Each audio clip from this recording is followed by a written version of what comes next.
Hi all, welcome back to Capacitor and Dielectrics part 4. In this part we're going to see physical meaning of time constant and charging and discharging of capacitors. Time constant is a product of resistance R and capacitance C, and the symbol is tau. We call it tau. Tau equals to RC, where tau is time constant, R is resistance, C is capacitance. It is measure how quickly the capacitor charges or discharges, and the unit is second. Let us see this question. Name a quantity that indicates how fast a capacitor is charging and discharging. State your reasoning. A quantity that indicates how fast a capacitor is charging and discharging is time constant. State your reasoning for the next part. Time constant is how fast charge on capacitor reaches 63% of its maximum value during charging, or 37% of its initial value during discharging. So you have two options to indicate time constant for process of charging and discharging. For the process of charging, time constant is how fast charge on capacitor reaches 63% of its maximum value during charging. 63% here is equals to 1 minus 1 over E times 100%, or 0.63 Q naught, which is equals to 1 minus 1 over E times Q naught. This is another example of process of charging, Q versus T. It shows that how fast charge on capacitor reaches 63% of its maximum value during charging, where Q infinity is the maximum value of Q, 1 over E, which is equals to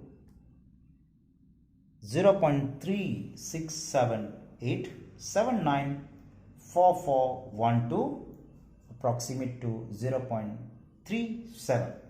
1 minus 1 over E, which is equals to 0.6321205588, approximate to 0.63 for 2 decimal places. Whereas for graph current against time taken, time constant is defined in different way. It shows that how fast the current decreases 37% of its initial value during the process of discharging. So the 37% of its initial value during discharging is applicable for current and charge as well. So it is applicable for current and charge as well. So we have few options to state the answer for this part, and is about how fast charge on capacitor reaches 63% of its maximum value during charging, or the current or charge decreases 37% of its initial value during discharging. Or you can put it 1 minus 1 over E, 1 minus 1 over E, which is equals to 0.63 instead of putting 63%, or 1 over E, which is equals to 0.37 instead of putting 37%. Hence, to answer this part, no doubt we have few options.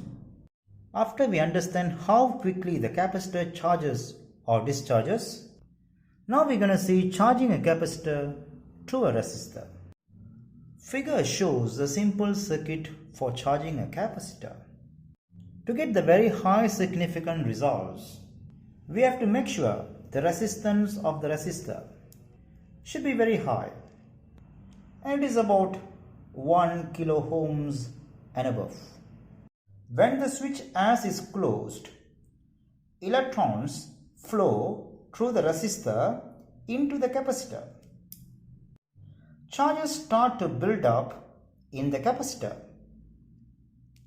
Then a potential difference Vc develops across the capacitor.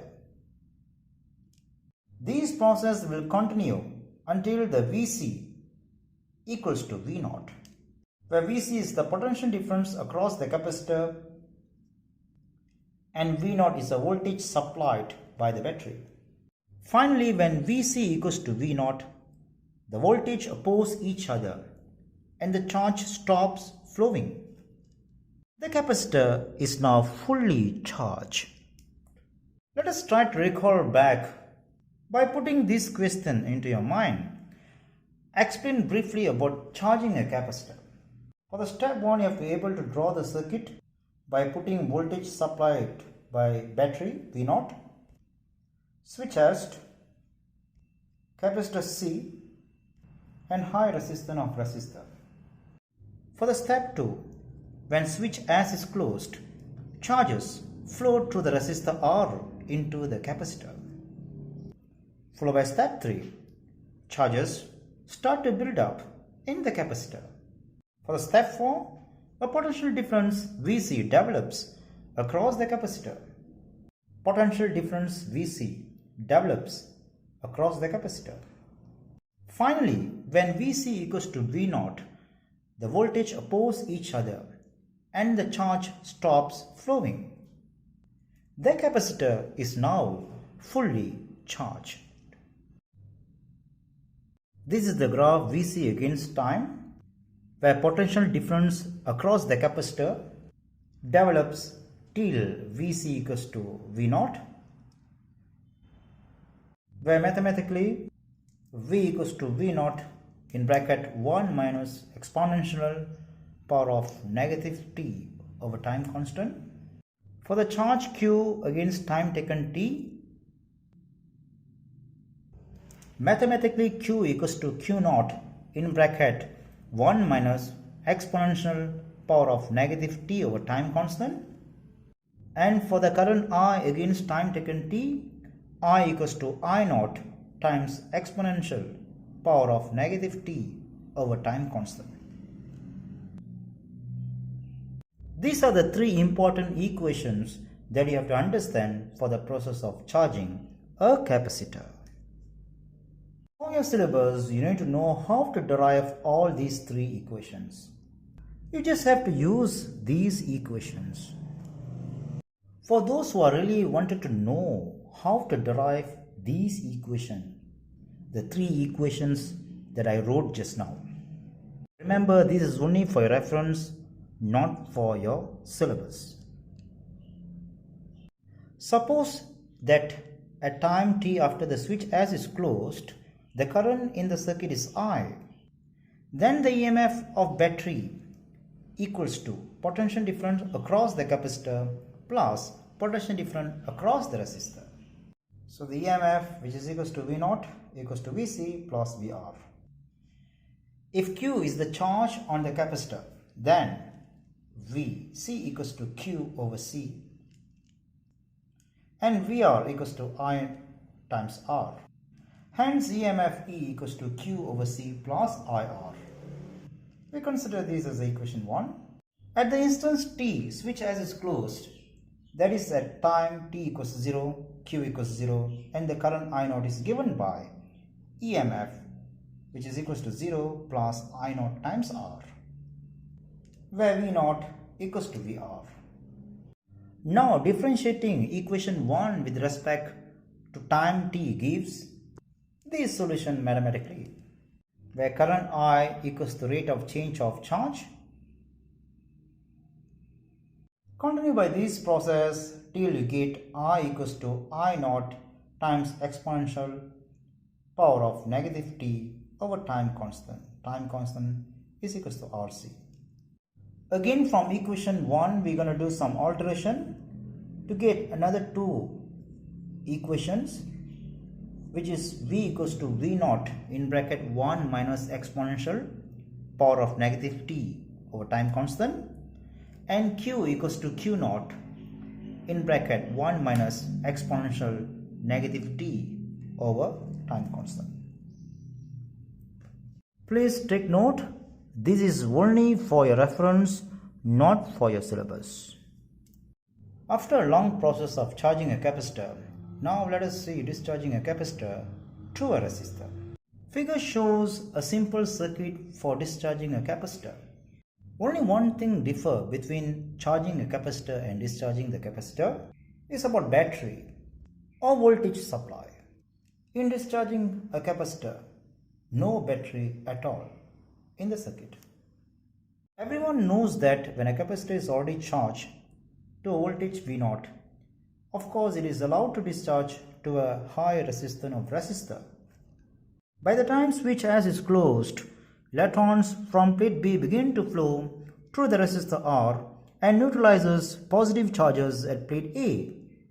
Initially the potential difference across the capacitor is maximum V0, and then a maximum current I0 flows through the resistor R. When part of the positive charges on plate A is neutralized by the electrons, the voltage across the capacitor is reduced. The process continues until the current through the resistor is zero.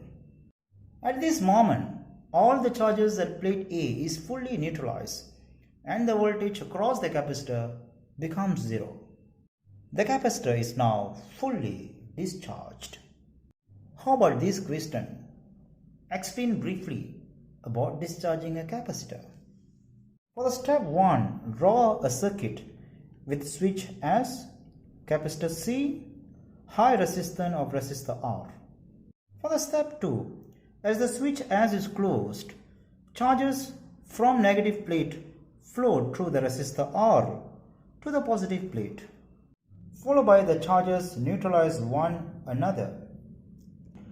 As the charges stored in a capacitor decreases, the potential difference Vc across the capacitor decreases. And finally, when the charges totally neutralize one another, the potential difference Vc drops to zero. The capacitor is now fully discharged. Graph shows how the potential difference across the capacitor decreases exponentially with time t, followed by the charge stored in the capacitor decreases exponentially with time t, and finally the current through the resistor decreases exponentially with time t. For discharging the capacitor, you have to know how to use these three equations. And again, for this part, you don't need to know how to derive these equations. It is not important for your syllabus. You just have to know how to use these equations. Let us try to attempt this A-level question. In the RC circuit shown in the figure, the battery has fully charged the capacitor. Then at t equals to 0, the switch S is thrown from position A to B. The battery voltage is 20.0 volt. The capacitance C is equals to 1.02 microfarad. The current I is observed to decrease to 0.50 of its initial value in 40 microseconds. Determine A, the value of R, B, the time constant tau, C, the value of Q, the charge on the capacitor at t equals to 0, and D, the value of Q at t equals to 60 microseconds. For the section A, find the value of R. The questions already gave the current I is observed to decrease to 0.5 of its initial value. So I is equal to 0.50 I0. In 40 microseconds, for 1.02 microfarad. I naught can cancel each other, and we make it ln 0.50 and ln for the whole thing. Exactly like this. And mathematically you will get this form where you can cancel the mu for numerator and denominator. Then the value for R is 56.58 ohms. For the section B, determine the time constant tau. Time constant is equals to RC. R is 56.58 ohms. We can substitute here with the capacitance of the capacitor is 1.02 microfarad, and the product of RC will give you 5.77 times 10 to the power of -5 second. C. Determine the value of Q, the charge on the capacitor at t equals to 0. From Q equals to Q naught exponential power of -t over C. At t equals to 0, Q equals to Q naught, where Q naught equals to C times V naught. By substitute all the possible values into this formula, you can get the value of Q, which is equals to 2.04 times 10 to the power of -5 coulomb. And finally for D, find the value of Q at t equals to 60 microsecond. We're going to use the same formula for process of discharging. Little bit of refreshment. The questions already mentioned that as is thrown from position A to B. So the circuit is not longer connected to battery or power supply. So now the circuit is without a battery. Once we know that the circuit without a battery, then we can apply all these equations into the questions according to their needs. So let's go again to the final part of D. We can substitute all the possible values into the equations to get the value of Q at t equals to 60 microsecond, which is equals to 7.21 times 10 to the power of -6 coulombs. Simple like a bubble without giving you any trouble. Thank you for watching this video. Thanks a lot, and thank you to the Lord.